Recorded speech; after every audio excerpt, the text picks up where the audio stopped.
Para sahabatku yang dikasihi oleh Tuhan, kadang saya dapat pertanyaan seperti ini. Romo, bagaimana sih supaya bisa fokus di dalam doa? Pertanyaan yang tidak mudah dijawab. Mengapa? Pertama, karena doa itu kan bukan teori. Doa itu adalah pengalaman pribadi kita. Lalu yang kedua, doa itu juga melibatkan yang namanya perasaan hati, feeling yang ada di dalam diri kita. Karena memang di dalam diri kita ini ada berbagai macam perasaan yang kita alami.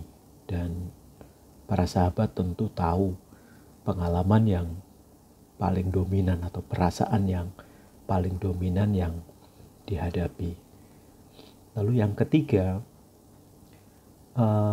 namanya berdoa itu kan tidak hanya spontan saja atau dalam waktu singkat kemudian kita menjadi seorang pendoa yang handal, tidak. Karena dari pengalaman yang saya alami, memang kita harus berlatih untuk berdoa sampai kita benar-benar mempunyai ketekunan di dalam doa, kita disiplin di dalam doa, kemudian kita bisa merasakan sendiri dalam pengalaman hidup kita kalau kita sudah mulai tidak berdoa itu ada rasa kering ya di dalam diri kita, atau dalam bahasa Inggris itu dikatakan desolasi. Jadi ada desolasi, ada kekeringan di dalam diri kita, ada sesuatu yang hilang gitu ya, ada sesuatu yang hilang, kemudian muncul yang namanya kerinduan ya, kerinduan.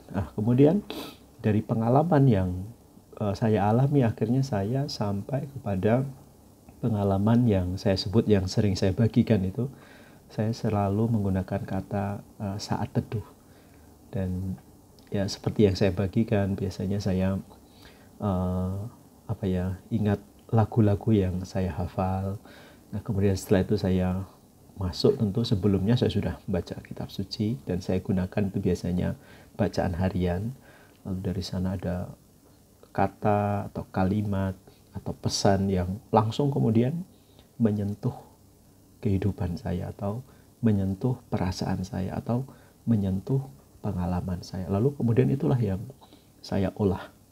Tapi sebelum saya masuk dalam pengolahan itu, biasanya saya masuk dalam saat teduh dulu, lalu saya cari pesan-pesan yang cocok, lalu kemudian yaitu tadi hasilnya adalah apa yang sering saya bagikan kepada para sahabat. Maka disinilah saya ada kerinduan, meskipun sederhana apa yang saya berikan, tapi yang jelas saya ingin membantu para sahabat untuk mempunyai pola sendiri ya di dalam berdoa. Tapi ada satu lagu yang membantu sebenarnya ketika kita mau masuk dalam doa, dan ini saya kira kita semua hafal dan kita sering juga menyanyikan lagu ini. Judulnya itu kan Kuduskan Tempat Ini. Mengapa lagu ini bisa membantu kita? Karena memang kalau kita mau berdoa, kita memang harus kita harus menguduskan diri kita. Meskipun kita seorang pendosa, tapi kita yakin kita selalu mempunyai kerinduan untuk menjadi orang yang kudus.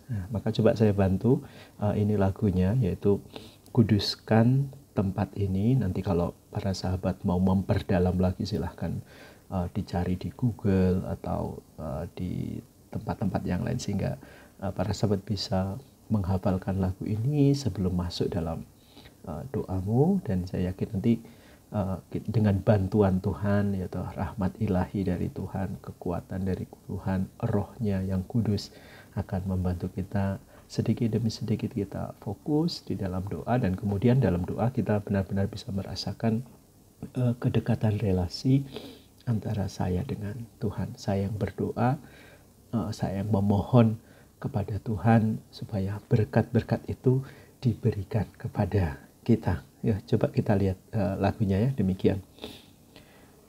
Kuduskan tempat ini untuk kami berdoa, atau pada saat ini kita bisa mengatakan, untuk aku berdoa, kuduskan hati ini, untuk kami menyembah. Karena dalam doa tidak hanya kita berdoa, tidak hanya tapi juga kita menyembah Tuhan yang kudus.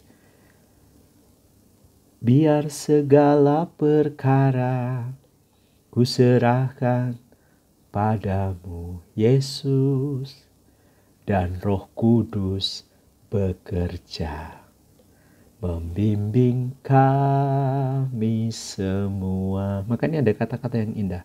Jadi ketika kita berdoa, ketika kita menyembah Tuhan, kita membiarkan Tuhan untuk melihat segala perkara yang sedang kita hadapi.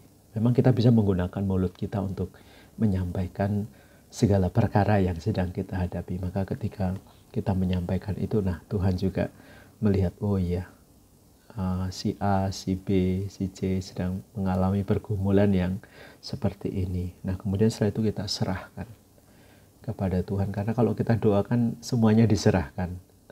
Tuhan akan memilih waktu yang terbaik, waktu yang tepat, rahmat yang dibutuhkan untuk kita.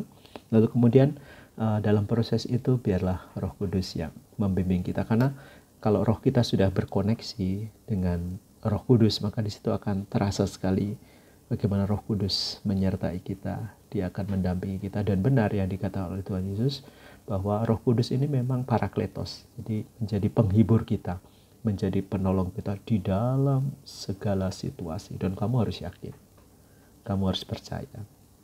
Itu, jadi pesannya harus yakin, harus percaya bahwa Roh Kudus itu benar-benar membantu kita, menolong kita, menyertai kita. Jadi itu saja para sahabat, supaya bisa fokus di dalam doa. Memang harus dilatih, harus disiplin, harus tekun. Saya yakin kalau para sahabat disiplin, tekun, suatu kali para sahabat akan mengatakan, aha, Tuhan begitu luar biasa, Tuhanku begitu hebat. Begitu saja. Tuhan Yesus memberkati. Salam dari Hong Kong. Saya Romo Petrus Santoso, SCY. Dalam nama Bapa dan Putra dan Roh Kudus. Amin.